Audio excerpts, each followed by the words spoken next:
ताई, आजकाल समाजामध्ये जी भोंदूगिरी चालू आहे, त्याच्यामुळे हे कळतच नाही की नक्की गुरु कोणाला म्हणावे. कलियुगातला प्रत्येकाच्या मनातला एक हृदयस्पर्शी प्रश्न आहे की आम्हाला गुरु करायचा आहे आयुष्यामध्ये. कारण गुरु हा ओझोन वायूसारखा असतो.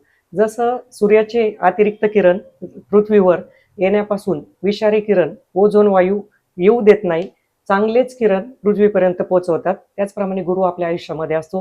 गुरु आपल्या आयुष्याला आकार देण्याचं काम करत असतो. बोटाला धरून आपल्याला फिरवत असतो. आपले सुखदुःख पूर्ण गुरु केल्यानंतर पूर्ण गुरुच्या आशीर्वादानेच चालत असतं. परंतु हा जो प्रश्न आहे की समाजातल्या भोंदूगिरीला आळा घालण्यासाठी किंवा फसवेगिरीसाठी सगुण स्वरूपातला गुरु करायचा की निर्गुण स्वरूपातला. आज जर आपण कलियुगामध्ये पाहिलं की असं काय पावित्र्य राहिलेलं नाहीये की सगुण स्वरूपातला गुरु केला आणि त्यानुसार आपल्याबरोबर आपल्याला पाहिजे तशा म्हणा किंवा प्रारब्धातल्या गोष्टी किंवा आपले सुखदुःख आपण सांगू शकतो. आणि असंही नाही म्हणू शकत की सगळे सगुण स्वरूपातले गुरु चुकच आहे. परंतु माझ्या आतापर्यंतच्या एक श्री स्वामी समर्थ सेवा मार्गातल्या अनुभवानुसार तुम्हाला जर खरंच गुरु करायचा आहे तर महाराष्ट्र ही संतांची भूमी आहे आणि या संतांच्या भूमीमध्ये वेगवेगळ्या संतांना पूर्वीच्या काळी गुरु मानलेला आहे. माऊली ज्ञानेश्वर माऊली असू द्या, जगद्गुरु संत तुकाराम महाराज असू द्या किंवा आपण जर पाहिलं की एकनाथ महाराज असू द्या, नामदेव महाराज असू द्या, त्यानंतर जे युगपुरुष होऊन गेले, युगपुरुष नाही म्हणता येणार आपल्याला की एक दैवी पुरुष, दैवी अवतार होऊन गेले की ज्यांना माता ना पिता, ब्रह्मांडाचा पिता आपण जे म्हणू, ते असे जे अवतार होऊन गेलेले की जसं ब्रह्मांड नायक श्री स्वामी समर्थ महाराज असू द्या, शेगावचे गजानन महाराज असू द्या, शिर्डीचे साईबाबा असू द्या, तर ह्यांच्या बाबतीमध्ये जर आपण म्हणाल तर आजही आपल्यासाठी त्यांच्या पादुका पाद्यपूजन जरी केलं आपण, आपल्याला ते दिसत जरी नसले तरी पण त्यांची अनुभव आणि अनुभूती आपल्याला येत असते. जसे की 93 पासून मी स्वामी समर्थ सेवा मार्गामध्ये आहे. तर कुठलाही प्रश्न असू द्या, कुठलीही गोष्ट असू द्या, डोळे मिटून महाराजांच्या फोटो समोर तुम्ही उभं राहिले, आपलं घराणं मांडलं, नुसतंच घराणं नाही मांडायचं, आपल्या आयुष्यामधले सुख दुःख आनंदाची गोष्टही आपण शेअर करू शकतो. आपल्या मनातली प्रत्येक गोष्ट आपण शेअर करू शकतो. मग निर्गुण स्वरूपातला गुरु जरी असेल आपला, तर आपल्याला त्या गुरुचे त्याप्रमाणे अनुभव आले पाहिजे. आपण गुरु करताना आपली सदविवेक बुद्धी गहाण ठेवता कामा नये आणि त्यानुसारच गुरु जर आपण केला तर आपल्याला कुठल्याही प्रकारचे दुःख येणार नाही.